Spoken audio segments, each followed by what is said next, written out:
এখন আমরা SSC general ম্যাথে সেট এবং ফাংশনের একটি অঙ্ক দেখব। তো যারা এই মুহূর্তে আমাদের ফেসবুক পেজ থেকে দেখছো তারা অবশ্যই পেজটিকে ফলো দিয়ে লাইক, কমেন্ট এবং শেয়ার করো।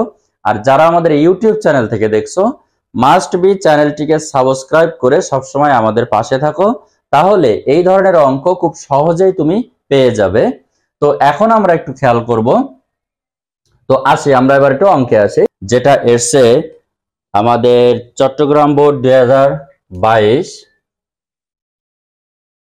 চট্টগ্রাম বোর্ড 2022 একটি অঙ্ক।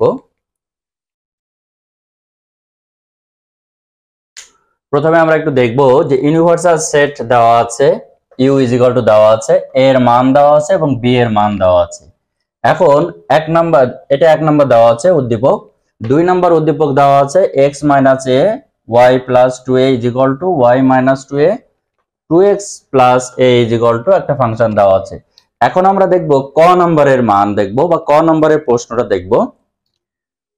যদি a is equal to x belongs to n such that x less than 19 হয় এবং x এর মানটা হবে 3 এর গুণিতক।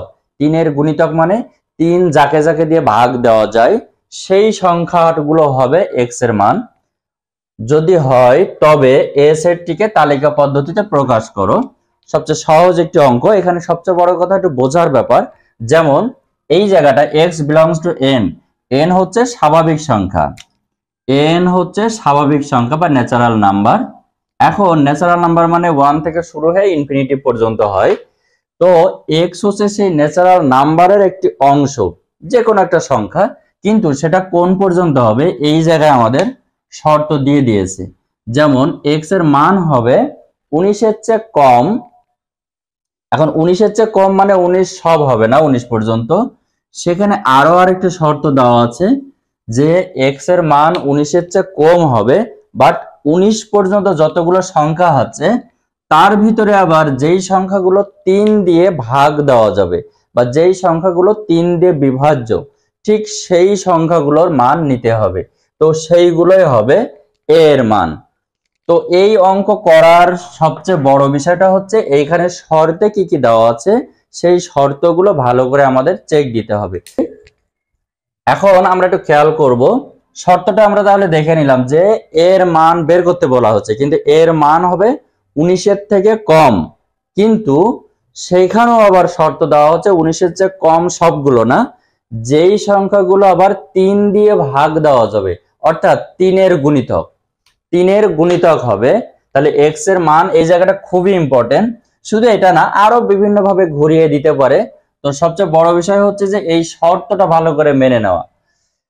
এখন এই যে আমরা এখন দেখব যে 19 পর্যন্ত সবগুলোই আছে, বাট 19 এর ভিতরেও নিতে হবে 3 এর গুণিতক। এখন আমরা যদি খেয়াল করি, আমি যদি একদম 19 পর্যন্ত লিখি, আমরা 4 5 6 7 8 9 10 11 12 13 14 15 16 17 18 19।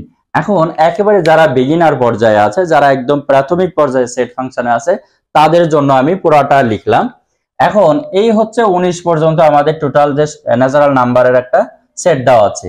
এখান থেকে 3 এর গুণিতক কোনগুলো সংখ্যা বা কোন কোন সংখ্যাগুলো 3 দিয়ে ভাগ করা যায় বা বিভাজ্য হয়। আমি যদি ধরি 3 কে 3 দিয়ে ভাগ করা যায়, এই যে 3 কে 3 দিয়ে ভাগ করা যায়, ওকে। এখন 4 কে কি 3 দিয়ে ভাগ করা যায়? না, 4 কে ভাগ করা যায় না, তাহলে এটা ক্রস। 5 কে ভাগ করা যায় না, ক্রস। 6 কে কি ভাগ করা যায়? অবশ্যই 6 কে 3 দিয়ে ভাগ করা যায়। 7 কে যায় কিনা? না, 7 যায় না। 8 যায় না। 9 যায়, অবশ্যই 9 যায়। তাহলে 3 পেলাম, 6 পেলাম, 9 পেলাম, অর্থাৎ 3 এর ঘরের নামটাও আমরা বলতে পারি। এখন 10 যায় না, 11 যায় না, 12 যায়। 3 এ 4 12, 13 যায় না, 14 যায় না, 15 যায়। 3 5 15, 16 যায় না, 17 যায় না, 18 যায়। 3 6 18, 19 কিন্তু যায় না। আর 19 গেলেও আমরা নিতে পারবো না, কারণ বলা হচ্ছে x এর মান 19 এর চেয়ে ছোট হবে। এক্স এর মান 19-এর চেয়ে ছোট হবে, তাহলে 19 আমরা নিতে পারবো না। এখন আমরা একটু খেয়াল করব কোন কোন মানগুলো তাহলে আসলে আমরা নেব।